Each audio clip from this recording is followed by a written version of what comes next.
ఈ సృష్టిలో ఎవరైనా ఇద్దరు వ్యక్తులు ఒకే చోట చేరి ఒక సమస్య గురించి చర్చిస్తే చివరిగా అందులో ఎవరో ఒకరు దానికి సమాధానం కనుక్కుంటారు లేదా గొడవ పడతారు. ఈ గొడవ మానవ జీవితంలో అన్నింటికన్నా కఠిన పరిస్థితి, అన్నింటికన్నా పెద్ద సమస్య. అసలు ఈ గొడవ ఎందుకు మొదలవుతుంది? ఎప్పుడు మొదలవుతుందంటే వారి మధ్య వాదన సరిగ్గా జరగనప్పుడు. అయితే ఈ వాదన సరిగ్గా ఎందుకు జరగదు?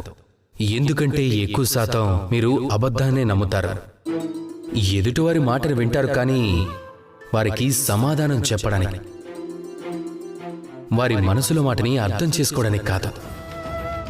కానీ ఏ రోజు నుంచైతే, ఏ క్షణం నుంచైతే మీరు ఎదుటివారి మనసుని, వారి మాటని అర్థం చేసుకోవడానికి వారు చెప్పేది వింటారో, ఇక ఆ రోజు నుంచే వారిరువురు మధ్య వివాదం సమాప్తమైపోతుంది, సంభాషణ సరళమైపోతుంది. చూడండి, ముందుగా మీరు ఎదుటివారు చెప్పేది అర్థం చేసుకోవాలి, లేదా మీ మనసులో మాటని ఎదుటివాళ్లకు అర్థమయ్యేలా చెప్పాలి. సంభాషణ లేక వివాదమా? మీరు ఏం కోరుకుంటున్నారో ఆ నిర్ణయం మీదే. రండి, నాతో ప్రేమగా పలకండి. రాధాకృష్ణ.